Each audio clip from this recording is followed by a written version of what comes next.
Special dog named Faith. She has bright eyes, alert ears, a wagging tail. She's a great dog with a wonderful personality. What people usually notice about Faith is the fact that she only has 2 hind legs and she walks upright like a human. When people see Faith, everything stops. Faith has actually gained celebrity status because she's the only 2-legged dog in the world that we know of that walks bipedally.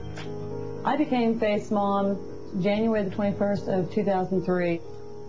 My son's friend called Reuben and asked him to come over and help him retrieve some dead puppies. Reuben noticed there was another dog. He reached under that dog and he found Faith. She was dirty and we could tell she needed help, and that was when I noticed that she didn't have any legs in the front. Faith began walking only after she began hopping. We taught her how to hop using peanut butter on the end of a spoon. If she would hop, we'd let her have some of the peanut butter, and she had no idea that she wasn't a normal dog after that.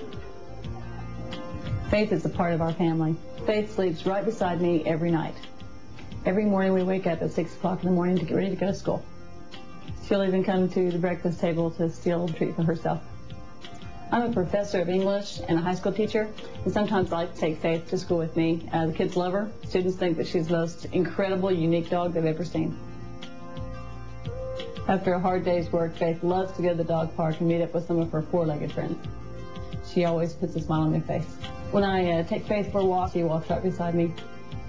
Everyone who sees Faith, they can't take their eyes off her. They have to see more. And she's got to come here, Faith. You're such a sweetheart. I love you. Faith is a very happy dog. Look at her face. Look at that tongue wagging. She loves us, and we love her, and she gives back more love, I think, than any other dog I've ever owned. Faith may only have 2 legs, but she has a big heart. Ladies and gentlemen, welcome Jude and Faith to the show.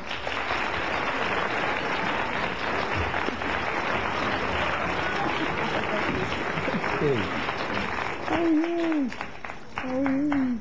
How you doing? She's gorgeous. Talk. Where did you find her? Well, we didn't actually find her. My son's friend's dog had puppies, and Reuben rescued her from her own mother. Initially, when you first got her, you took her to the vet, of course. Yes. And the vet said to you what? Well, it wasn't so much what the vet was saying. Everybody else was telling us to put her down. They were saying there's no way that you can actually train her to walk upright or to get off her chest and her chin. And talk about that for a second, because if she had continued to just lay on her chest and chin, what would happen? It would rub an abscess. That much the doctor did tell us. It would rub an abscess in her chin where she tries to get up and on her chest. This way, being bipedal, she's actually able to walk. And the number one question people ask, well, what about her hips? Are her hips okay? But she has been checked out, and her hips are fine. But, okay, so now how did you teach her to do this? Because this is not natural for a dog. No, it's not. And, right. and I would have to say supernaturally. We prayed about it a lot, and of course, we did work with her. But we actually taught her to hop. It was one of our other dogs who taught her to run. Well, you talked about how you did this in the wintertime and in snow. Explain this for a second. It had snowed, and we knew that it was going to be cold. If we put the dog outside, she had a choice to make. She could freeze or she could hop.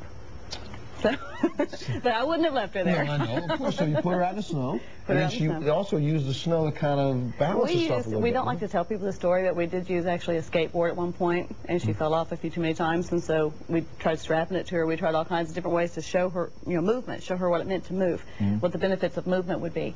So when we did put her out in the snow, and she did have to stand up like a rabbit, we were able to get her to hop 1 time and reward her, hop 2 times and reward her, and then she realized that, hey, if I hop, I'm going to get rewarded. Gotcha. So, and then what after the hopping though? This, let me see. It's like strolling along. Yo, what's up? What's up? How you doing? How do you? What's it? Yeah. Yo, what's up? Tell us about the book. Tell us about the book. I did have an opportunity to write a book because so many people wanted to hear her story. And I know that to tell a story, you have to tell the story before the story in order for it to be interesting. So she's going to check things out. That's cool. So the story itself is about our family, what we went through just prior to getting Faith in our lives. And it was tragic, and there was a divorce, and there was a kidnapping, and there was some torture involved. And so we had to get through that before we could actually train Faith to be a natural dog or a normal dog.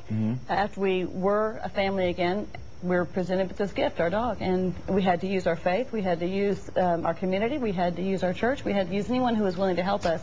So wonderful. Well, you know what? The most unique dog I've ever seen. And so what's the name of the book so we make sure people can go out to the bookstore? It's called With a Little Faith. With a Little Faith. It's in a bookstore near you right now. Get up on Amazon.com and get a copy of it. I appreciate incredible. that. Thank you so much. Thank you. We'll be back right after this.